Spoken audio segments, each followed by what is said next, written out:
So if we could start with your name then. Eddie Marnell.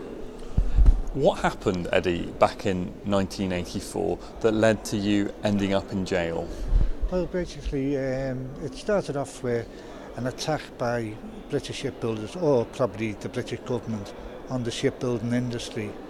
Ex-Cammell Laird was earmarked for something like half the workforce being made compulsory redundancy.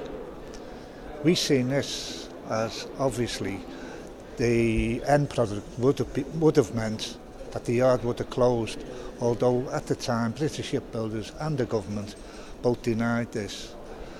So we thought we would take action.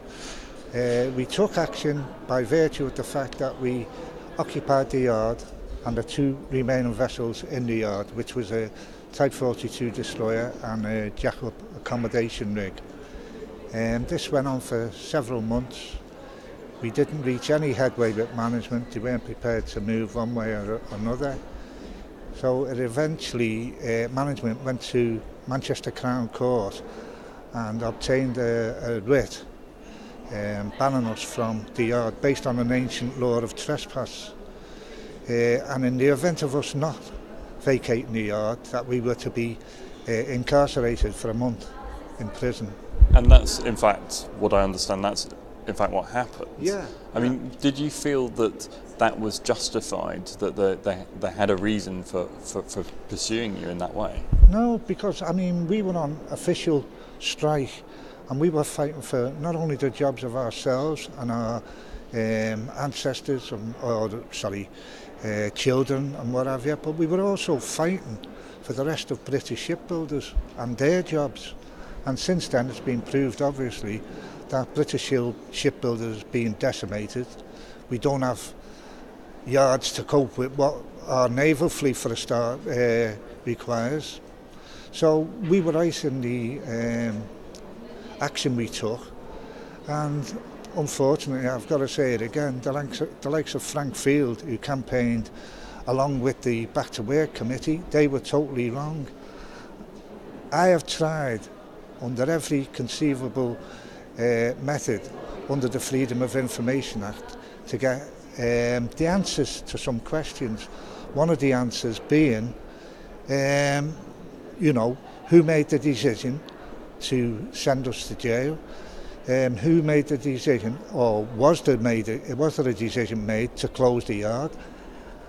Since the death of Thatcher, I've obtained some confidential cabinet papers which state in July 1984 the cabinet discussing Ex-Cammell Laird's closure. Okay. Well, what about for you personally, the kind of the impact since then in the years, because we're now talking 30 years have passed since then.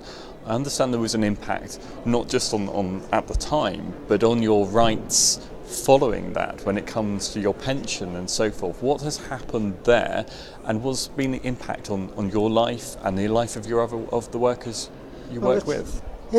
Personally, I've felt that this was an injustice that needed righting, and I've campaigned virtually on my own for 22 years, but with the full backing of the GMB for the last 8, and especially the local Regional Secretary Paul McCarthy and the National General Secretary Paul Kenny.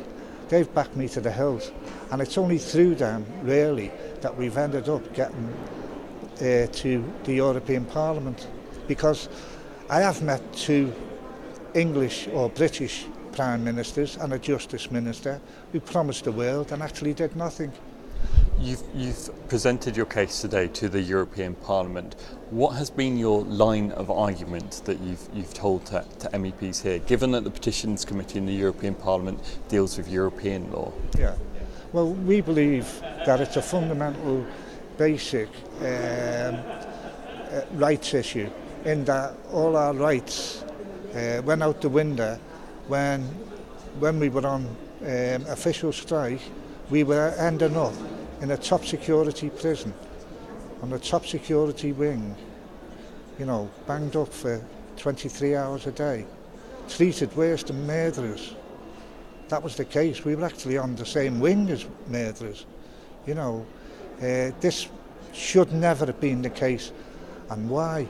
after so many years and so many, shall I say, representations to prime ministers, freedom of information, you name it, why have we got no answers other than the one that states that Cammell Laird was going to close? Do you have any hope that Europe will help you?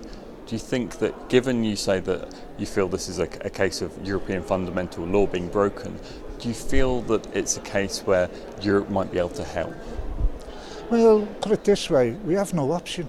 We've tried every conceivable method under UK law and what have you, and I just find it very strange that when you write to the likes of the Cabinet Office, the police forces, the Met, Special Branch, you name it, every conceivable recommendation that or petition I've asked for has come back, no information available. Well, that just can't be true. 37 men went to jail for a month.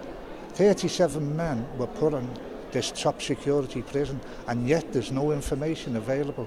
I don't think so.